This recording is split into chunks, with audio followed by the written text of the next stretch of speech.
in the study. This was 9 years ago. This is now absolute heresy.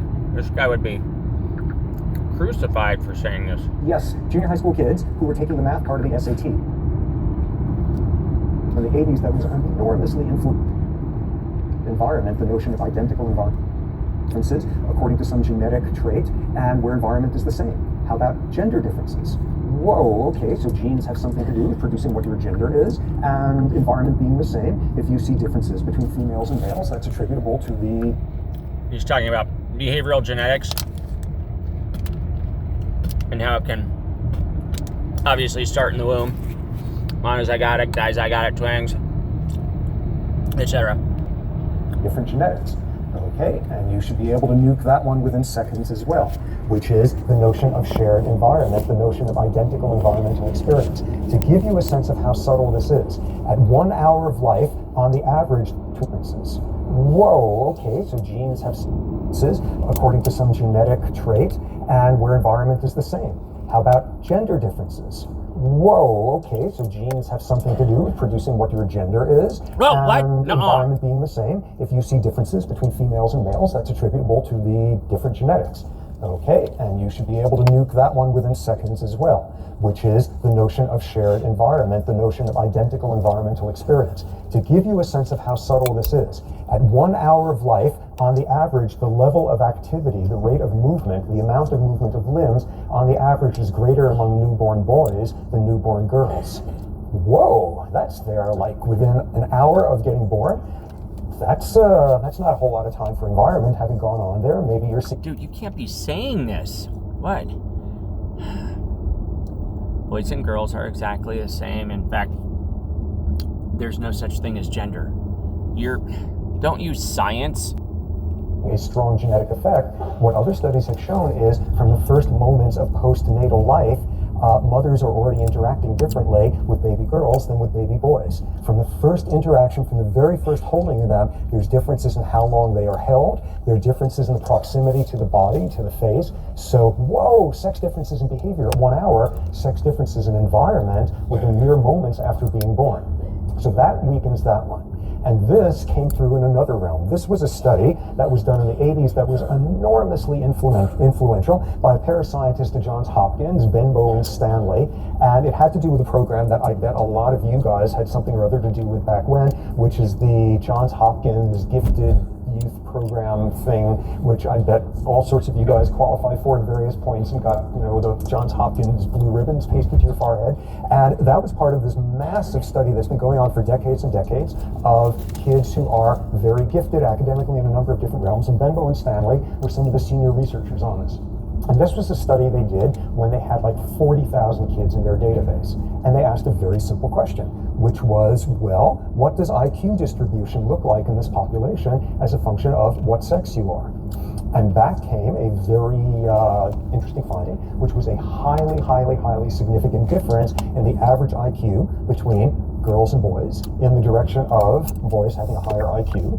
Moreover, when you looked at the tail of the distribution, the highest IQ range, what you saw there was approximately a 13-to-1 ratio way out at this extreme.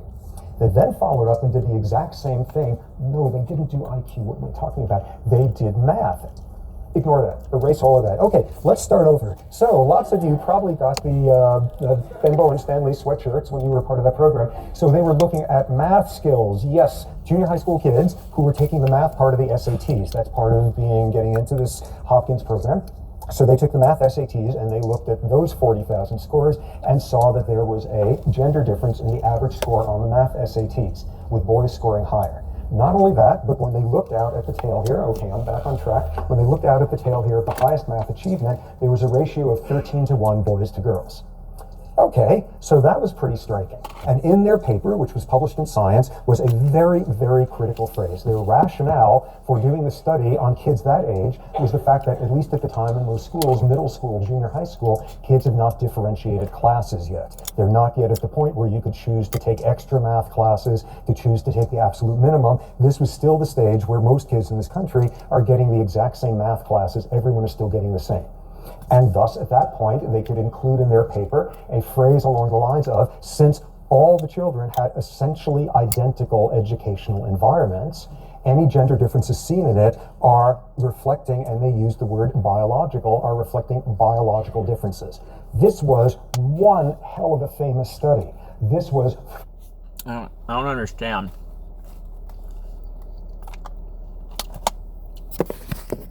I'm so confused.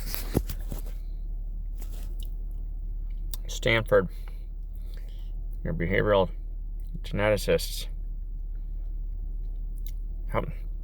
But you're saying that there's differences in biology between men and women? In 2011. Dude, you have no idea what would happen if you said that today.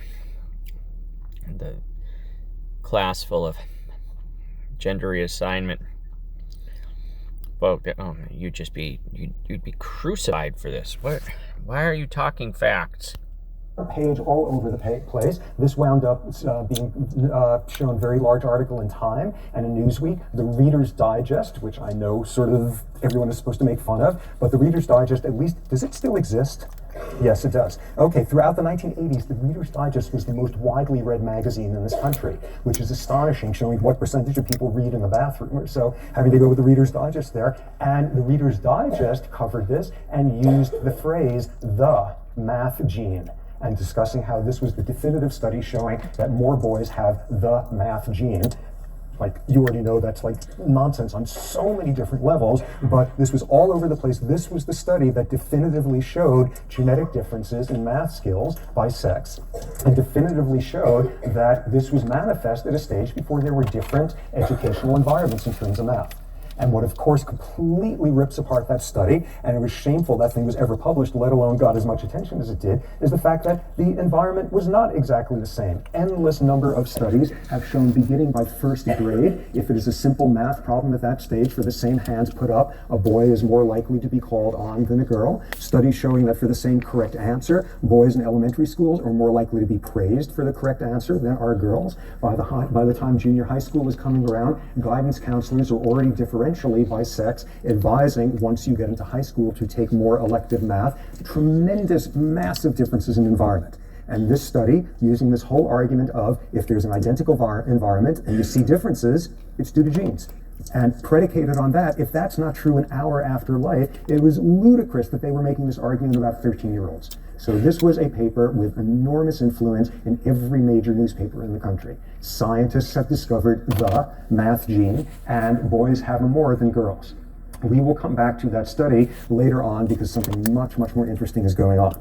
Okay, so those are the limits in the sex difference end of it.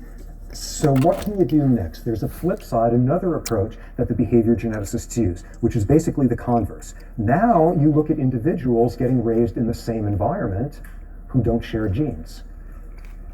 Same environment, different genes, rather than just now the different genes, same environment nonsense about gender differences, even down to monozygotic twins, all of that, but now the flip side, same environment and different genes. What was the paradigm for this? The one that is used over and over and over again, the standard approach in this part of the field, is adoption studies. You take someone who is adopted as a child, and